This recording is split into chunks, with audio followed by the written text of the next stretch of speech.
ओम श्री परमात्मने नमः। ओम नमो भगवते वासुदेवाय। आज श्रीमद् भागवत महापुराण महात्म्यम। आज के पावन दिन हम सब अध्याय 3 और 4 की कथा का रसपान करेंगे। आज के अध्याय की इस कथा में हम सब भक्ति के कष्ट की निवृत्ति और गोकर्ण की कथा सुनेंगे। सर्वप्रथम भगवान का स्मरण करते हुए सब बोलिए, ओम श्री कृष्णाय नमो नमः। ओम नमो भगवते वासुदेवाय। नारद जी कहते हैं, अब मैं भक्ति, ज्ञान और वैराग्य को स्थापित करने के लिए प्रयत्न पूर्वक श्री सुखदेव जी के कहे हुए भागवत शास्त्र की कथा के द्वारा उज्जवल ज्ञान यज्ञ करूंगा। यह यज्ञ मुझे कहाँ करना चाहिए? आप इसके लिए कोई स्थान बता दीजिए। आप लोग वेद के पारगामी हैं, इसलिए मुझे इस सूख शास्त्र की महिमा सुनाइए और यह भी बताइए कि श्रीमद् भागवत की कथा कितने दिनों में सुनानी चाहिए और उसके सुनने की विधि क्या है। यह सुनकर सनकादि ऋषि बोले, हे नारद जी, आप बड़े विनीत और विवेकी हैं। सुनिए, हम आपको ये सब बातें बताते हैं। हरिद्वार के पास आनंद नाम का एक घाट है। वहाँ अनेकों ऋषि रहते हैं तथा देवता और सिद्ध लोग भी उसका सेवन करते रहते हैं। भांति भांति के वृक्ष और लताओं के कारण वह बड़ा सघन है और वहाँ बड़ी कोमल नवीन बालू बिछी हुई है। वह घाट बड़ा ही सुरम्य और एकांत प्रदेश में है। वहाँ हर समय सुनहले कमलों की सुगंध आया करती है। उसके आसपास रहने वाले सिंह, हाथी आदि परस्पर विरोधी जीवों के चित्त में भी वैरभाव नहीं है। वहाँ आप बिना किसी विशेष प्रयत्न के ही ज्ञान यज्ञ आरंभ कर दीजिए। उस स्थान पर कथा में अपूर्व रस का उदय होगा। भक्ति भी अपनी आंखों के ही सामने निर्मल और जराजीर्ण अवस्था में पड़े हुए ज्ञान और वैराग्य को साथ लेकर वहां आ जाएगी। क्योंकि जहां भी श्रीमद् भागवत की कथा होती है, वहां ये भक्ति आदि अपने आप पहुंच जाते हैं। वहां कानों में कथा के शब्द पढ़ने से ये तीनों तरुण हो जाएंगे। सूत जी कहते हैं कि हे शौनक जी, इस प्रकार कहकर नारद जी के साथ शनकादि भी श्रीमद् भागवत कथा अमृत का पान करने के लिए वहां से तुरंत गंगा तट पर चले आए। जिस समय वे तट पर पहुंचे, भूलोक, देवलोक और ब्रह्मालोक सभी जगह इस कथा का हल्ला हो गया। जो जो भागवत कथा के रसिक विष्णु भगत थे, वे सभी श्रीमद् भागवत कथा अमृत का पान करने के लिए सबसे आगे दौड़ दौड़ कर आने लगे। भृगु, वशिष्ठ, चैवन, गौतम, मेधातिथि, देवल, देवरात, परशुराम, विश्वामित्र, शाकल, मार्कंडेय, दत्तात्रेय, पिपलाद, योगेश्वर, व्यास और पराशर, छायाशुक, जाजली और जुन्नू आदि सभी प्रधान प्रधान मुनिगण अपने अपने पुत्र, शिष्य और स्त्रियों के सहित बड़े प्रेम से वहां पर आए। इनके सिवा वेद, वेदांत, उपनिषद, तंत्र, मंत्र, 17 पुराण और 6 शास्त्र भी मूर्तिमान होकर वहां उपस्थित हुए। गंगा आदि नदियां, पुष्कर आदि सरोवर, कुरुक्षेत्र आदि समस्त क्षेत्र, सारी दिशाएं, दंडक आदि वन, हिमालय आदि पर्वत तथा देव, गंधर्व और दानव आदि सभी कथा सुनने के लिए चले आए। जो लोग अपने गौरव के कारण वहां नहीं आए, महर्षि भृगु उन्हें समझा बुझाकर वहां ले आए। तब कथा सुनाने के लिए दीक्षित होकर श्री कृष्ण प्रायण सनकादि नारद जी के दिए हुए श्रेष्ठ आसन पर विराजमान हुए। उस समय सभी श्रोताओं ने उनकी वंदना की। श्रोताओं में वैष्णव, विरक्त, सन्यासी और ब्रह्मचारी लोग आगे बैठे और उन सबके आगे नारद जी विराजमान हुए। एक और ऋषिगण, एक और देवता, एक और वेद और उपनिषद आदि तथा एक और तीर्थ बैठे और दूसरी ओर सब स्त्रियां बैठी। उस समय सब और जय जयकार, नमस्कार और शंखों का शब्द होने लगा और अबील, गुलाल, खील और फूलों की खूब वर्षा होने लगी। कोई कोई देवश्रेष्ठ तो विमानों पर चढ़कर वहां बैठे हुए सब लोगों पर कल्प वृक्ष के पुष्पों की वर्षा करने लगी। सूत जी कहते हैं कि हे शौनक जी, इस प्रकार पूजा समाप्त होने पर जब सब लोग एकाग्रचित हो गए, तब सनकादि ऋषि महात्मा नारद को श्री भागवत का महात्म्य स्पष्ट करके सुनाने लगे। सनकादिक ने कहा कि अब हम आपको इस भागवत शास्त्र की महिमा सुनाते हैं। इसके श्रवण मात्र से मुक्ति हाथ लग जाती है। श्रीमद् भागवत की कथा का सदा सर्वदा सेवन और आस्वादन करना चाहिए। इसके श्रवण मात्र से श्री हरि हृदय में आविराजते हैं।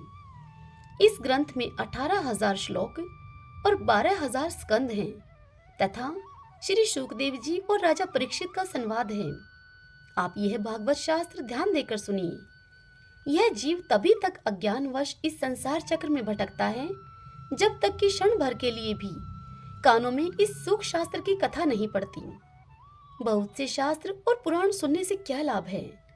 इससे तो व्यर्थ का भ्रम बढ़ता है। मुक्ति देने के लिए तो एकमात्र भागवत शास्त्र ही गरज रहा है। जिस घर में नित्य प्रति श्रीमद् भागवत की कथा होती है वह घर तीर्थ रूप हो जाता है और जो लोग उसमें रहते हैं उनके समस्त पाप नष्ट हो जाते हैं। हजारों अश्वमेध और सैकड़ों वाजपेयी यज्ञ इस सुख शास्त्र की कथा का 16वां अंश भी नहीं हो सकते। हे तपोधनो, जब तक लोग अच्छी तरह श्रीमद् भागवत का श्रवण नहीं करते तभी तक उनके शरीर में पाप निवास करते हैं। फल की दृष्टि से इस शोक शास्त्र कथा की क्षमता गंगा, गया, काशी, पुष्कर या प्रयाग कोई तीर्थ भी नहीं कर सकता। यदि आपको परम गति की इच्छा है तो आप अपने मुख से ही श्रीमद् भागवत के आधे या चौथाई श्लोक का भी नित्य नियम पूर्वक पाठ कीजिए। ओमकार, गायत्री, पुरुषोक्त, तीनों वेद, श्रीमद् भागवत, ओम नमो भगवते वासुदेवाय, यह 12 अक्षर का मंत्र 12 मूर्तियों वाले सूर्य भगवान, प्रयाग, संवत्सर रूप काल, ब्राह्मण, अग्निहोत्र, गौ, 12 की तिथि, तुलसी, बसंत ऋतु और भगवान पुरुषोत्तम, इन सब में बुद्धिमान लोग वस्तुतः कोई अंतर नहीं मानते। जो पुरुष अहर्निश अर्थ सहित श्रीमद् भागवत शास्त्र का पाठ करता है उसके करोड़ों जन्मों का पाप नष्ट हो जाता है, इसमें तनिक भी संदेह नहीं है। जो पुरुष नित्य प्रति भागवत का आधा या चौथाई श्लोक भी पढ़ता है उस मनुष्य को राजसूय और अश्वमेध यज्ञों का फल मिलता है। नित्य भागवत का पाठ करना, भगवान का चिंतन करना, तुलसी को सींचना और गौ की रक्षा करना, ये चारों एक समान हैं। जो पुरुष अंत समय में श्रीमद् भागवत का वाक्य सुन लेता है उस पर प्रसन्न होकर भगवान उसे बैकुंठ धाम दे देते हैं। जो पुरुष इसे सोने के सिंहासन पर रखकर विष्णु भक्त को दान करता है वह अवश्य ही भगवान का सायुज्य प्राप्त करता है। जिस दुष्ट ने अपनी सारी आयु में चित्त को एकाग्र करके श्रीमद् भागवत कथा अमृत का थोड़ा सा भी रसवादन नहीं किया उसने तो अपना सारा जन्म चांडाल और गधे के समान व्यर्थ ही गवा दिया। वह तो अपनी माता को प्रसव पीड़ा पहुंचाने के लिए ही उत्पन्न हुआ। जिसने इस शोक शास्त्र के थोड़े से भी वचन नहीं सुने वह पापात्मा मनुष्य तो जीता हुआ ही मुर्दे के समान है। पृथ्वी के भार स्वरूप उस पशु तुल्य मनुष्य को धिक्कार है। यूं स्वर्गलोक में देवताओं में प्रधान इंद्र आदि कहा करते हैं। संसार में श्रीमद् भगवत की कथा का मिलना अवश्य ही कठिन है। जब करोड़ों जन्मों का पुण्य होता है तब इसकी प्राप्ति होती है। हे नारद जी, आप तो बड़े ही बुद्धिमान और योग निधि हैं। आप प्रयत्न पूर्वक कथा का श्रवण कीजिए। इसे सुनने के लिए दिनों का कोई नियम नहीं है। इसे तो सर्वदा ही सुनना अच्छा है। इसे सत्य भाषण और ब्रह्मचार्य पालन पूर्वक सर्वदा ही सुनना श्रेष्ठ माना गया है। किंतु कलयुग में ऐसा होना कठिन है। इसलिए इसकी शुकदेव जी ने जो विशेष विधि बताई है वह जान लेनी चाहिए। कलयुग में बहुत दिनों तक चित्त की वृत्तियों को वश में रखना, नियमों में बंधे रहना और किसी पुण्य कार्य के लिए दीक्षित रहना कठिन है। इसलिए सप्ताह श्रवण की विधि है। श्रद्धा पूर्वक कभी भी श्रवण करने से अथवा माघ मास में श्रवण करने से जो फल होता है वही फल श्री शुकदेव जी ने सप्ताह श्रवण में निर्धारित किया है। मन के असंयम, रोग की बहुलता और आयु की अल्पता के कारण तथा कलयुग में अनेकों दोषों की संभावना से ही सप्ताह श्रवण का विधान किया गया है। जो फल तप, योग और समाधि से भी प्राप्त नहीं हो सकता वह फल सर्वांग रूप में सप्ताह श्रवण से सहज में ही मिल जाता है। सप्ताह श्रवण यज्ञ से भी बढ़कर है, व्रत से भी बढ़कर है और तप से भी कहीं बढ़कर है। तीर्थ सेवन से तो सदा ही बड़ा है, योग से भी बढ़कर है, यहाँ तक कि ध्यान और ज्ञान से भी बढ़कर है। अजी इसकी विशेषता कहाँ तक वर्णन करें। यह तो सभी से बढ़ चढ़कर है। यह सुनकर शौनक जी ने उनसे पूछा कि हे सूत जी, यह तो आपने बड़े आश्चर्य की बात हमसे कही। अवश्य ही यह भागवत पुराण योग वेता ब्रह्मा जी के भी आदि कारण श्री नारायण का निरूपण करता है, परंतु यह मोक्ष की प्राप्ति में ज्ञान आदि सभी साधनों का तिरस्कार करके इस युग में उनसे भी कैसे बढ़ गया। शौनक जी की यह बात सुनकर सूत जी ने उनसे कहा कि हे शौनक जी, जब भगवान श्री कृष्ण इस धराधाम को छोड़कर अपने नित्य धाम को जाने लगे, तब उनके मुखारविंद से एकादश स्कंद का ज्ञानोपदेश सुनकर भी उद्धव जी ने उनसे पूछा।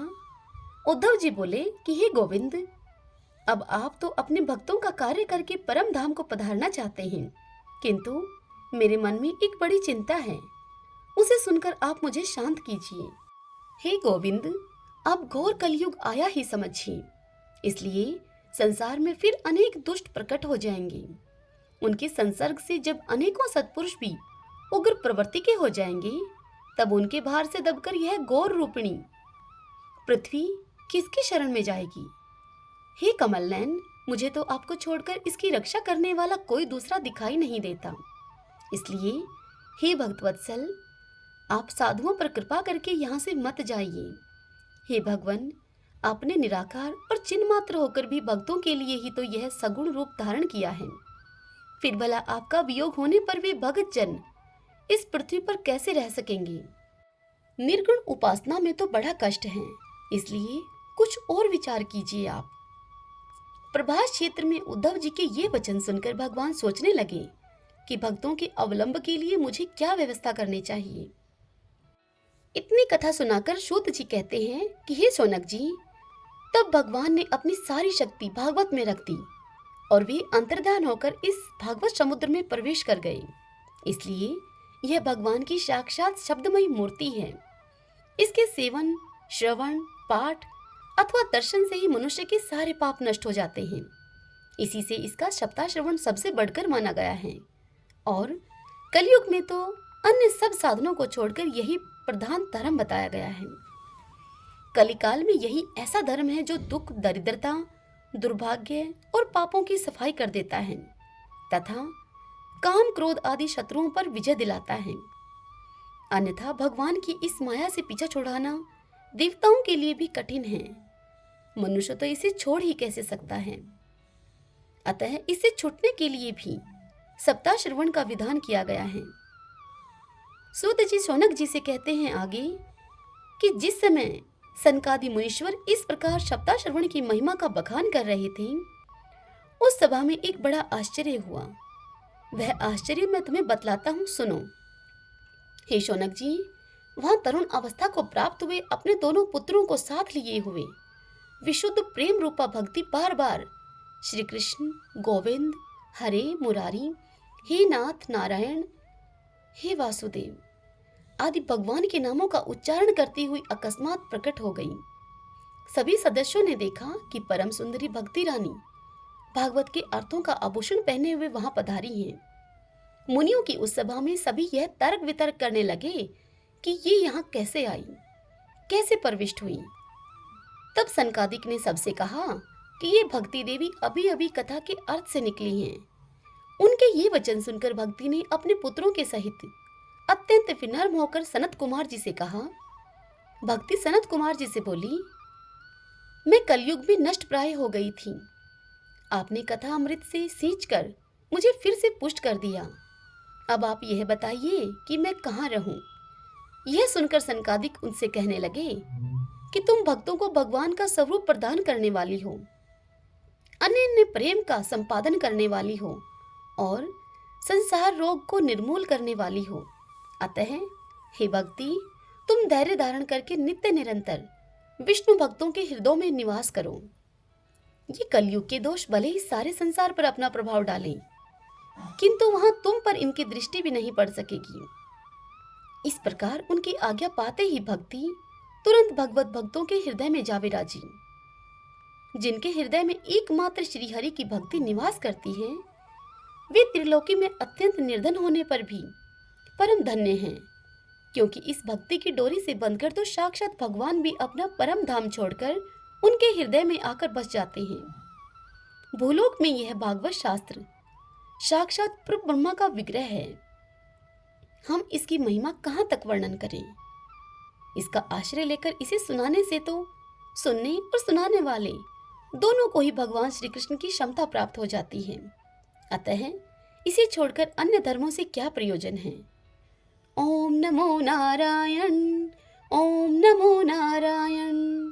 सूत जी कहते हैं कि हे शौनक जी, उस समय अपने भक्तों के चित्त में अलौकिक भक्ति का प्रादुर्भाव हुआ देखकर भक्त वत्सल श्री भगवान अपना धाम छोड़कर वहां पधारे। उनके गले में वनमाला शोभा पा रही थी। श्रीअंग सजल जलधर के समान श्याम वर्ण था। उस पर मनोहर पीतांबर सुशोभित था। कटी प्रदेश करधनी की लड़ियों से सुसज्जित था। उनके सिर पर मुकुट की लटक और कानों में कुंडलों की झलक देखते ही बनती थी। वे त्रिभंग ललित भाव से खड़े हुए चित्त को चुराए लेते थे। वक्षस्थल पर कौस्तुभ मणि दमक रही थी। सारा श्रीअंग हरिचंदन से चर्चित था। उस रूप की शोभा क्या कहें। उस रूप ने तो मानो करोड़ों कामदेवों की रूप माधुरी छीन ली थी। वे परमानंद चिन्ह मूर्ति, मधुराती मधुर मुरलीधर ऐसी अनुपम छवि से अपने भक्तों के निर्मल चित्तों में आविर्भूत हुए।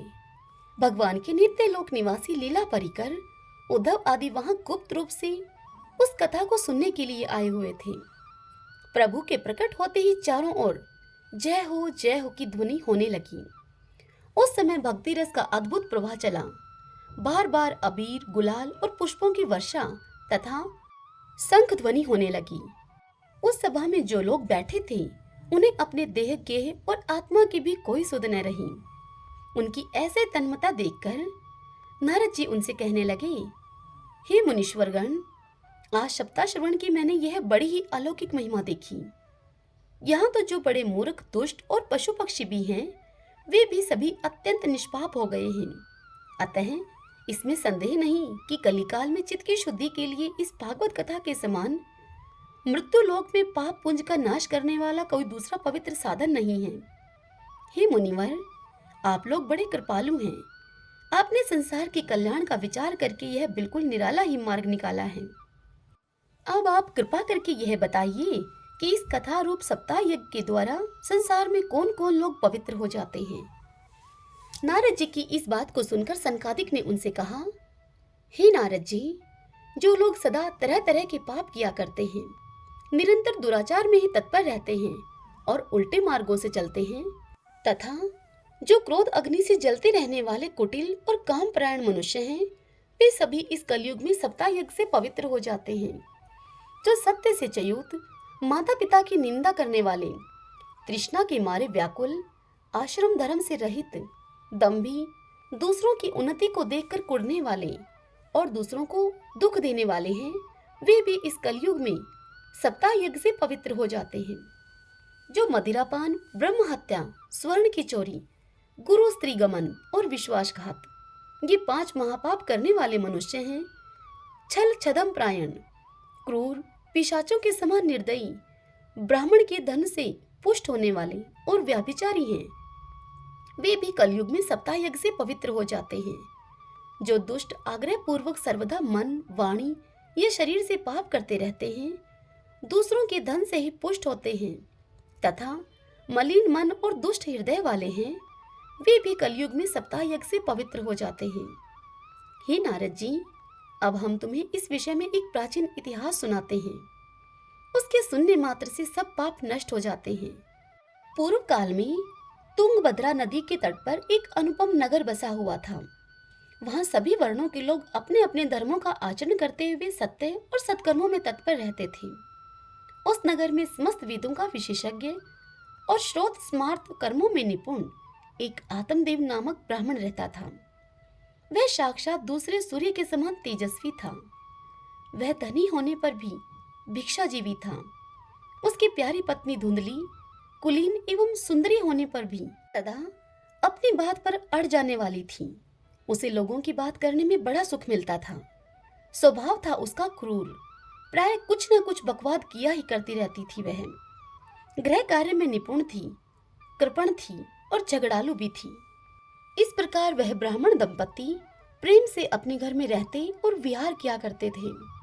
उनके पास अर्थ और भोग विलास की सामग्री बहुत थी, घर द्वार भी सुंदर थे, परंतु उससे उन्हें सुख नहीं था। जब अवस्था बहुत ढल गई तब उन्होंने संतान के लिए तरह तरह के पुण्य कर्म आरंभ किए और वे दीन दुखियों को गौ, पृथ्वी, स्वर्ण और वस्त्र आदि दान करने लगे। इस प्रकार धर्म मार्ग में उन्होंने अपना आधा धन समाप्त कर दिया, तो भी उन्हें पुत्र या पुत्री किसी का भी मुख देखने को न मिला। इसलिए अब वह ब्राह्मण बहुत ही चिंतातुर रहने लगा। एक दिन वह ब्राह्मण देवता बहुत दुखी होकर घर से निकलकर वन को चल दिया।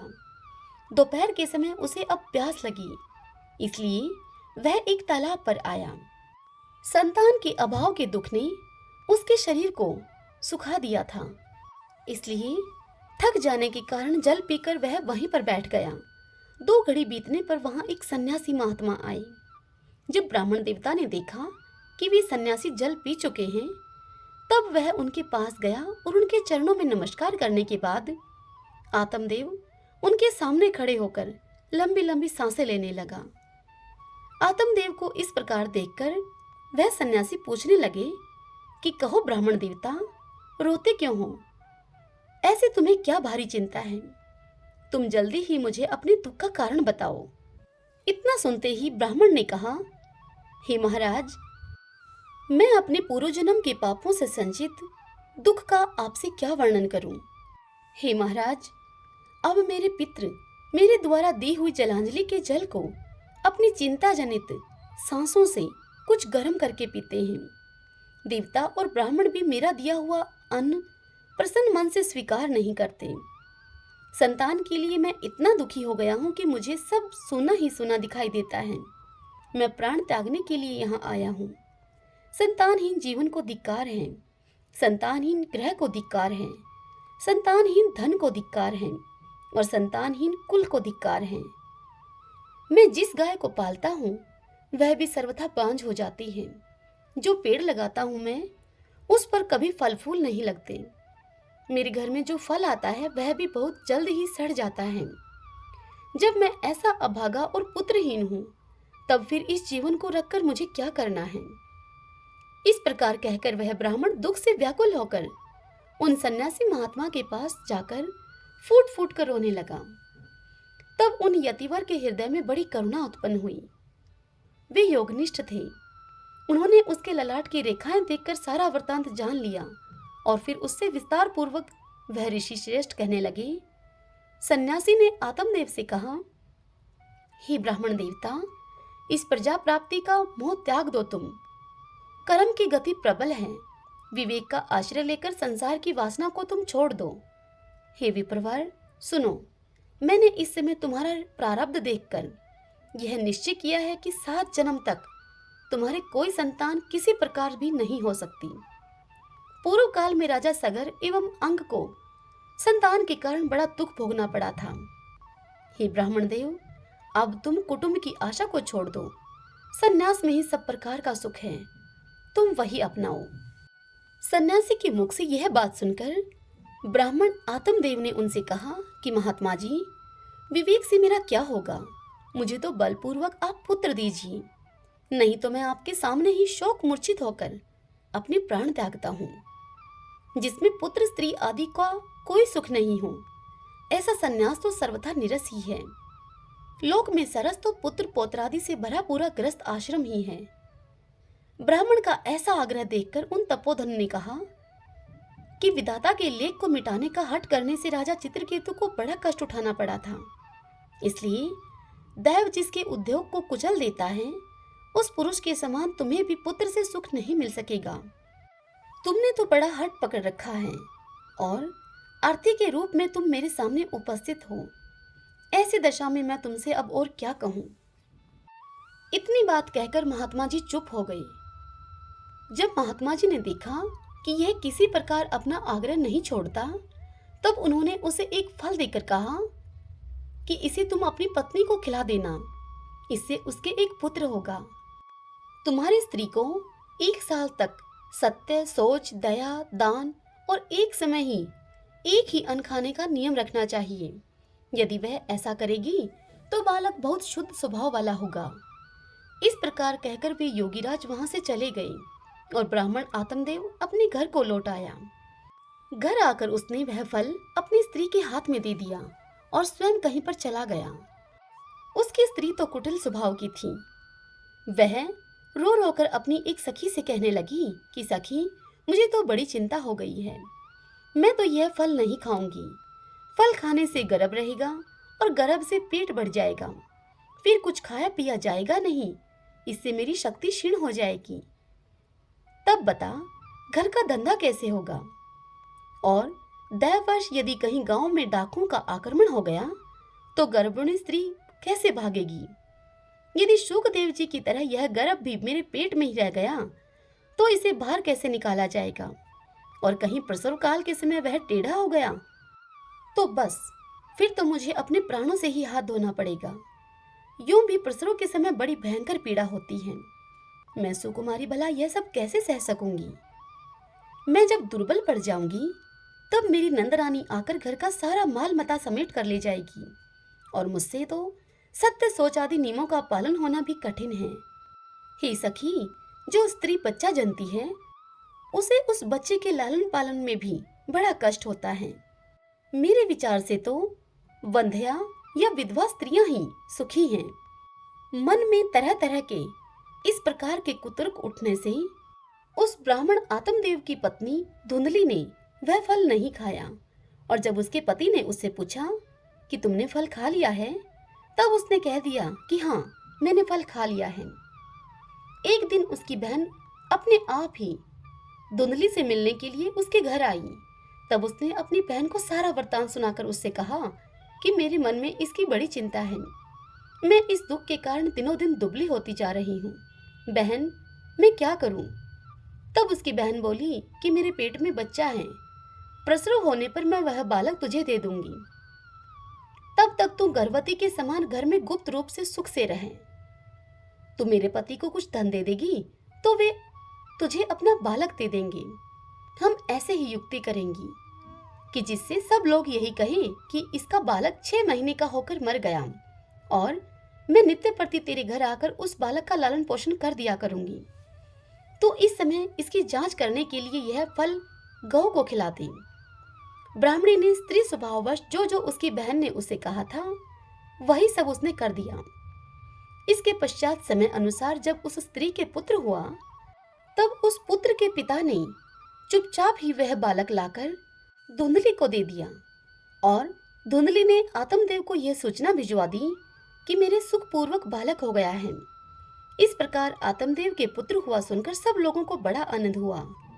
ब्राह्मण ने उसका जात कर्म संस्कार करके ब्राह्मणों को दान दिया और उसके द्वार पर गाना बजाना तथा अनेक प्रकार के मांगलिक कृत्य होने लगे। अब धुंधली ने अपने पति से कहा कि मेरे स्तनों में तो दूध ही नहीं है, फिर गौ आदि किसी अन्य जीव के दूध से मैं इस बालक का किस प्रकार से पालन पोषण करूंगी? मेरी बहन के अभी बालक हुआ था किंतु वह मर गया है। उसे बुलाकर आप अपने यहाँ रख लो। यदि आप ऐसा करोगे तो हमारे इस बच्चे का पालन पोषण भली भांति होगा।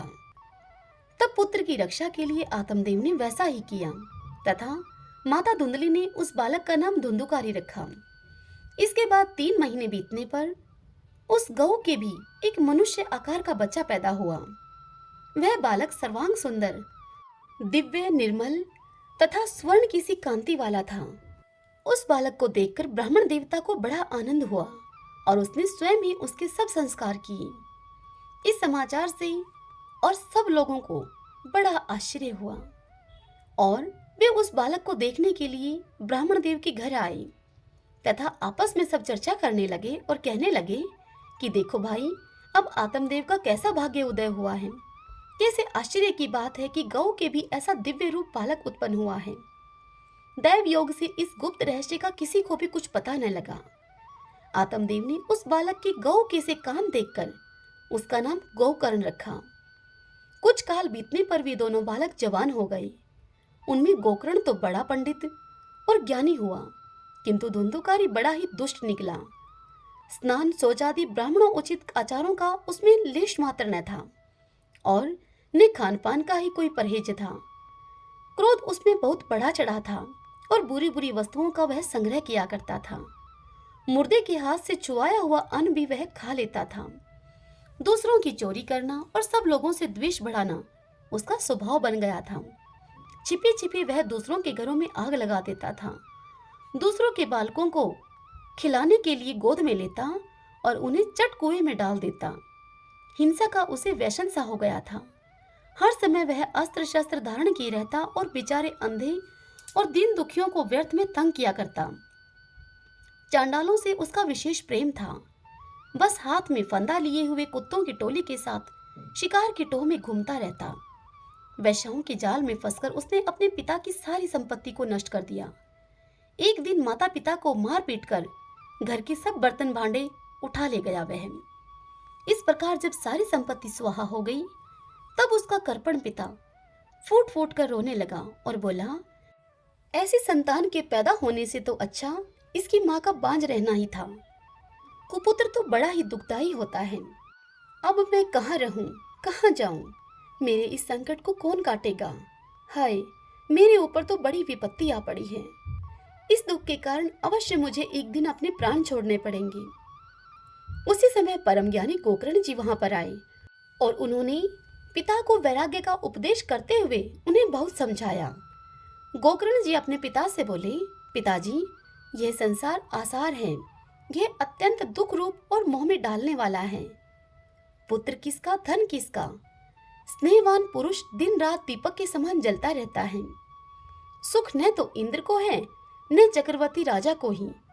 सुख है तो केवल विरक्त को, एकांत जीवी मुनि को है।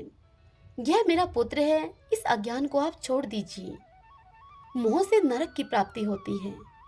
यह शरीर तो नष्ट होगा ही, इसलिए सब कुछ छोड़कर आप वन में चले जाइए। गोकर्ण के इन वचनों को सुनकर आत्मदेव वन में जाने के लिए तैयार हो गया और गोकर्ण से कहने लगा कि बेटा, वन में रहकर मुझे क्या करना चाहिए, यह मुझसे तुम विस्तार पूर्वक कहो। मैं बड़ा मूर्ख हूँ। अब तक कर्मवश ने पास में बंधा हुआ अपंग की भांति इस घर रूप अंधेरे कुएं में ही पड़ा रहा हूँ। तुम बड़े दयालु हो, तुम इससे मेरा उद्धार करो। पिता की यह बात सुनकर गोकर्ण ने उनसे कहा कि पिताजी, यह शरीर हड्डी, मांस और रुधिर का पिंड है। इसे आप मैं मानना छोड़ दीजिए और स्त्री पुत्र आदि को अपना कभी न माने। इस संसार को दिन रात क्षण भंगुर देखें। इसकी किसी भी वस्तु को स्थायी समझकर उसमें राग न करें। बस एकमात्र वैराग्य रस के रसिक होकर भगवान की भक्ति में लगे रहें। भगवत भजन ही सबसे बड़ा धर्म है। निरंतर उसी का आश्रय लिए रहें। अन्य सब प्रकार के लौकिक धर्मों से मुख मोड़ लें। सदा साधुजनों की सेवा करें। भोगों की लालसा को पास में न फटकने दें और जल्दी से जल्दी दूसरों के गुण दोषों का विचार करना छोड़कर एकमात्र भगवत सेवा और भगवान की कथाओं के रस का ही पान करें। इस प्रकार पुत्र की वाणी से प्रभावित होकर आत्मदेव ने घर छोड़ दिया और वन की यात्रा की। यद्यपि उसकी आयु उस समय 60 वर्ष की हो चुकी थी, फिर भी ब्राह्मण देव की बुद्धि में पूरी दृढ़ता थी। वह दिन रात भगवान की सेवा पूजा करने से और नियम पूर्वक भागवत के 10वें स्कंद का पाठ करने से उसने भगवान श्री कृष्ण चंद्र को प्राप्त कर लिया था। हरि ओम तत्सत। आज की कथा यहीं समाप्त होती है। कल की कथा में हम सब सुनेंगे धुंधुकारी को प्रेत योनि की प्राप्ति और उससे उद्धार तथा सप्ताह यज्ञ की विधि। कल हम यह कथा सुनेंगे। ओम श्री कृष्णाय नमो नमः। ओम श्री परमात्मने नमः।